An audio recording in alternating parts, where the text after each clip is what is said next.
Hi guys, and welcome to this video. Today we will be discussing a bit of an archetype deck within card games in general, like Pokemon TCG, Magic the Gathering, Yu-Gi-Oh, and Lorcana.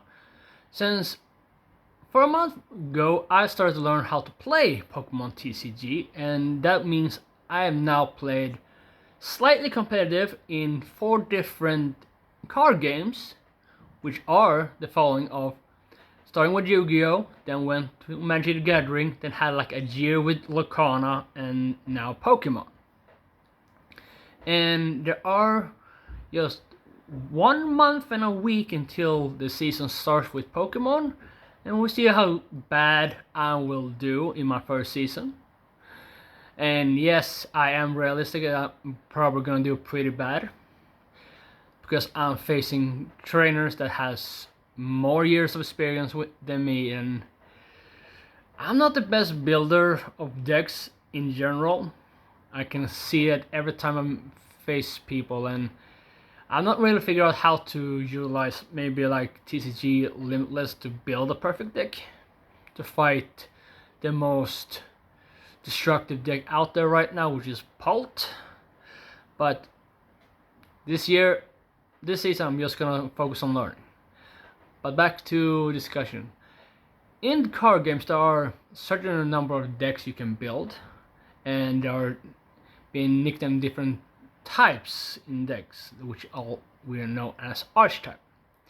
We have aggro decks, we have control decks, mid decks, tool decks, discard, or more like I would call it throw decks, and mill decks. And these are the terms what I'm most used to. There are probably more type of archetype out there, but I have not encountered them and not really know too much about them. And they also depending like when you learn a new card game, it's like which deck do suit you the best, what you're more comfortable playing. And on my short, when I asked you guys what deck you prefer to play, one did comment that he likes to play tool type decks, which is like that's a really nice deck to play. But as I comment to him, like I have a hard time playing them because I can not really get the setup correctly. Most of the time I try it. I tried different decks because like you need to know what you're good at and what you're not. So tool decks are basically you're focused more on the like artifacts, spells, traps, tools in Pokemon of course, and items to boost your monsters. So technically when at least that's what I consider like toolbox is when your monsters is not necessarily the strongest monsters around, but it works so well with tools, and tools are you are equipping tools to your cards to either get lures, taking life, or getting prize cards quickly. And that's most like very much you're focused on the tools, and that is for me been a hard thing to learn how to use that properly. I can use it somewhat, but not good. I'm pretty bad at that. And that's where we're going to another deck type that I'm very bad at, and that's control deck. Control decks is what it sounds like. If you play one, you are the one that are deciding the pace of the battle. Your deck is literally built to make sure that you decide if your opponent's abilities are allowed to be played. Your abilities are always going to get played when you want them to be played. Deny attacks and stuff like that. Make sure like the field setup for the opponent trying to do will never fully complete, while yours is always in the retrospect perfect build or setup for the nice knockout. But also means you are playing the long game here. You do not want a fast battle. You want a slow, steady, crushing defeat of your opponent just because drawing time, and like in tournaments where you have a time limit, that can be excruciating for an opponent if you're not prepared for it. And I have never really been good at that. I hate long battles. I hate having too many cards in my hand. So like for me, that is the worst deck to either play with or mostly play against, because it can bite you so much in the butt. But also in a good part of a control deck is like, yeah, you have now a deck that will basically decide what happens. You control the battlefield, you control the cards in each of your hands and stuff like that. And that is a really good thing if you can utilize it in a great way. If you can't, stay away from it, because they will just make your headache goes ow ow ow and confuse you enormously.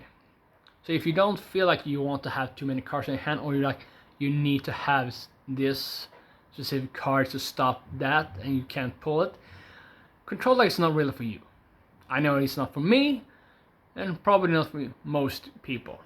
But if it's for you, good for you. Then we come to like mid decks archetype. And mid decks is probably the easiest for a new beginner to actually utilize, because it's a deck that technically uses a bunch of different versions of each other archetype to be able to adapt to what's happening on the field.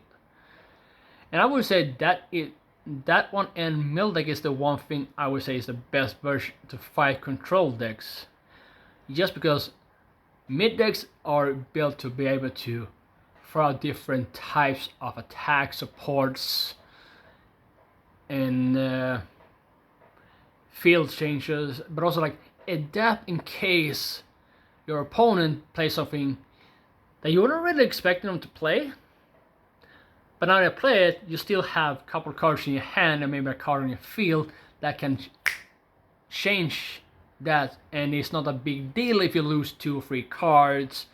He just did a big combo that put you in disadvantage in the rest of the game, because in your hand or on your field or in your deck you have cards that can adapt to that situation. So I would say that is one of the better card decks for beginners to have, because you don't have to really focus on a specific way of playing. You could learn different way of playing while playing a mid deck. And so that's what I use. I did it with Yu-Gi-Oh, but then again, when I was a Yu-Gi-Oh player, I mostly used a combination of Yugi's and Jaden's deck at the beginning. Then I went with Jaden and the main guy from Yu-Gi-Oh 5Ds, and then I just tried my best to like, okay, I need to try to build my own deck, not copy the anime's deck, because it doesn't work, because I don't know what the actual deck looks like, and I cannot have all the cards, of course. And yeah, 5Ds was the last time I played Yu-Gi-Oh, so I ended my Yu-Gi-Oh career with the Synchro Monsters, which would be my best deck ever I played, because that's where I had some experience in card games to build my own deck somewhat properly. Not good, but I did manage to score a 3rd place in one tournament, but I shared that 3rd place with 5 other players. So it was not like a big deal, but it was a nice to get like in up the pedestal in a tournament. Like, sure, I shared the 3rd place with 5 other players, but I still got the 3rd in a tournament, which is nice for me. Then we have something I think I've just learned recently existed, which is a discard deck, but actually for me I call it a throw deck. I think that's more suited. And I learned it thanks to like one of the Pokemon decks I was learning in my first attempt to learn the game, where you were throwing energies into your discard pile to boost the attack of one of the main active Pokemon of the deck. And that's where I learned about this archetype. I don't really have too much experience with this, but it's like throw decks are just designed like you need to discard cards to boost the power of your main card on the field. I don't think about it. I did it once with Yu-Gi-Oh, and that was with the Red Eyes Darkness Dragon, where it was like gets 300 attack points more for each dragon type in your graveyard. So you want to discard dragons quickly while having other monsters helping defend that Darkness Dragon. So yeah, for example, you have your main deck is one monster, 2 or 3 that will have its back, and rest are supposed to get to the graveyard as fast as possible so you can do devastating attacks. I've not really played it with Magic, and with Magic I have the other 2 decks, which is I'm gonna kind of talk about now, and we start with Mildex. Mildex is the reverse part of your own throw deck, because here it's not like you want to throw your cards in the graveyard as quick as possible. No, a Mildex is you try to make sure that your opponent deck out as soon as possible. You don't really care about taking down life points, gaining lores in Lorcana, or the prize cards in the Pokemon TCG games. No. What you want to do is make sure you throw away your opponent's cards from the deck to the graveyard, to the discard pile, so when their turn comes up and they can no longer draw cards, means they lose.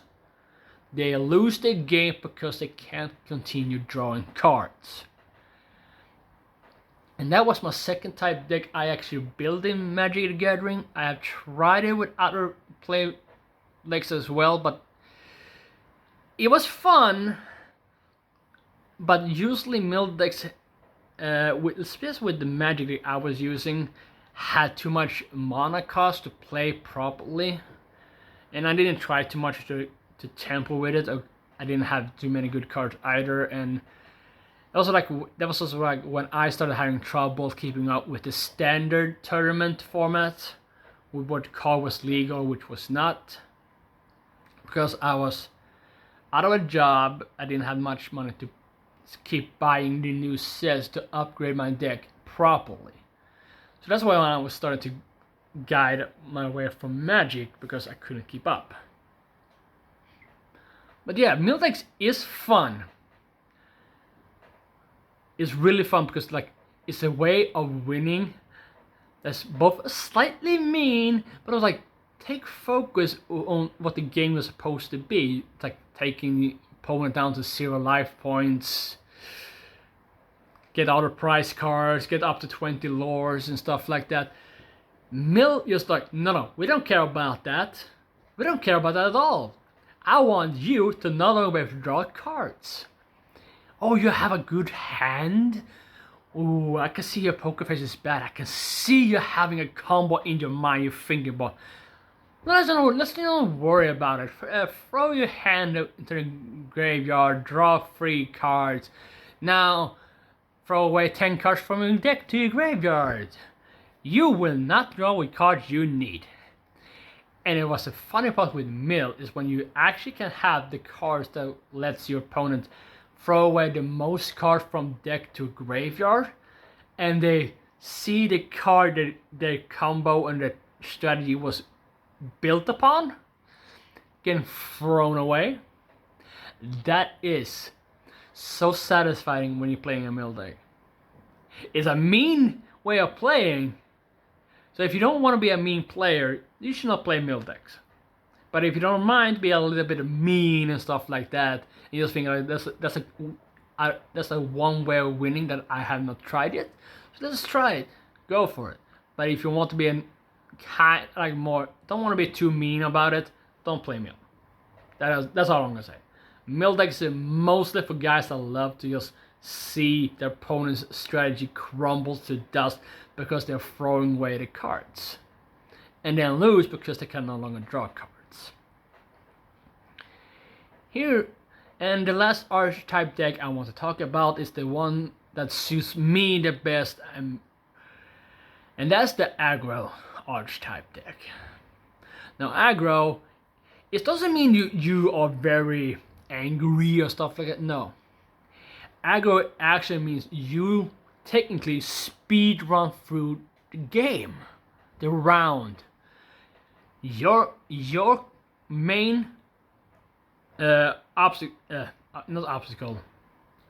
strategy in an aggro deck is to get all your monsters out as quickly as possible and start hammering damage. Yes, you will have all the monsters out as quickly as possible. Your hand should be as little card in your hand. All should be out. But as soon as they get on the field, they should be able to do something to either damage or do something to your opponent, either get the monsters away from you, make them lose some cards, or be able to attack them directly, depending on which kind of card game you're playing. If it's a card, you want them fast out so you can start questing to get lores, take away some of the monsters, Disney creatures, I guess. But with an aggro deck, though you play very fast and hard to get your win as in few rounds as possible, here's the one negative with an aggro deck. There also is, yes, your monsters, your Disney characters, your spells, your items, your artifacts, you can get them out quickly, but also most of the times your cards cannot stay on the field either for too long, because they hit fast, but also will probably get killed fast as well, because they don't really have much life on them. So one of my favorite cards was the Salamander in Magic, and that has 1 attacking power and 2 life power, which means, yeah, I can do damage right away because it's free and can attack right away, but it will not stay on the field because it has little life to stay on the field. But for me, aggro suits me best because I do love it when I can throw out cards quickly, because if I get too many cards in my hand, my strategy, I can get multiple strategies and they will start to get embedded in each other. I get confused. So if I have more than 7 cards in my hand, it can start to make me forget which strategy was I'm trying, which combo was I'm going for this round. And the more I draw cards, I cannot get them onto the field, the more new strategy comes up, I forget the old one and stuff like that. And that is confusing for me. So for me, a more aggressive way of playing is where to go. I need to get all my cards, even if I don't attack you right away with my cards, I need them on the field just so I could have them there, so the strategy I was wanting to do in the first place are out there. I don't confuse it with a new strategy, a new card that comes in that destroys my mind to come up with a new combo and stuff like that, so I can focus on the combo I first thought of and then do a bit of a changing up if that first strategy doesn't work, because I can throw out cards right away to set up a new strategy, new combos. And I would say, like, I had one other deck type, but I think this is just for Lucana because that's the only one that you do go for quests to gain lore and nothing else. You don't try to lower a person's hit point or like life or stuff like that.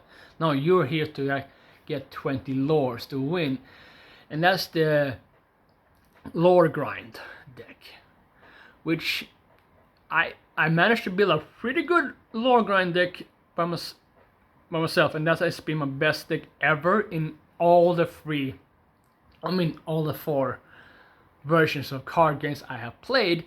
This deck was the best, and that's a hero based deck, but unfortunately when it was technically completed to be the best version we could, Lorcana started to do the format system, and a third of my cards was no longer legal. And so far with the player tickets place or Spelen's Hoost where you can play Lorcana, they only play the standard format. You don't have like a casual format play there, and that sucks because I can't really build this level of great lore grind deck again, because the 2 cards that was like heavily key in my deck, I can only have one of them, and I'm losing a lot of bodyguards. And what it is, like, I would put out cards that has the hero title on the cards, and with obviously actually I have one of them. Hana did the true hearted knight card, and another card that gives hero types. Like this one does give every hero an extra lore when in quest. The other Anna is as soon as you have another hero out there, she does another extra quest for lore. So having this Anna and the other Anna out at the same time, now she does 2 lore, and then other hero types gets +1 lore, and thanks to there's another hero out there, that Anna gets +1 lore, so now she does 3 lore. And that was the way for this deck to work. Now I can no longer have her in my deck because she didn't get reprinted. I can only have the other one, which means my best deck ever built is no longer viable to play, and I cannot see a combination that works as good as this one did. So that's why I'm not really playing Lorcana competitively now, because I haven't found a deck I like, and there's no good card that can replace this Anna that I'm lost from my deck. But if it ever comes up, I might start playing Lorcana again, because I love Lorcana. It's a nice game where you're not really focusing on get your opponent to 0 life points. It's focused on you getting to 20 first. That's a good win. But with Pokemon, that also like a new game, and I will do my best to learn the game properly this season, so that maybe next season I can truly try to go hardcore competitively. But that is all the decks type I want to talk about. And so now I would say, anyway you want to play the cards, no matter which game it is, it's always good to figure out what type of game style do I want to play. Do I want to take the long game? Do I want to be able to adapt to every single version of other decks, what they're doing? Or do you want to be very aggressive and make sure you speed run the game to be able to play as much as possible? I would say those 3 is the heaviest question to ask when you're building a deck and learning how to play a game. What type of player am I? Which decks suit me the best?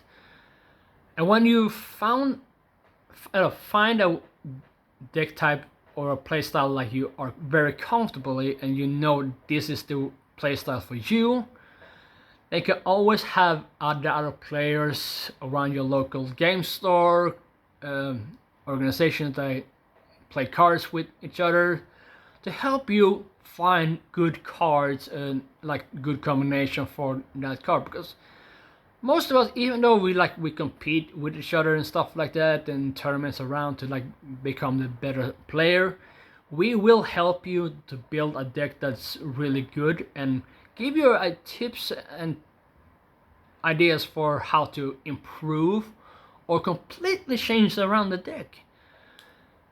But so also we can give you all the tips you want, but it's all to you if you want to listen to them or take them to heart.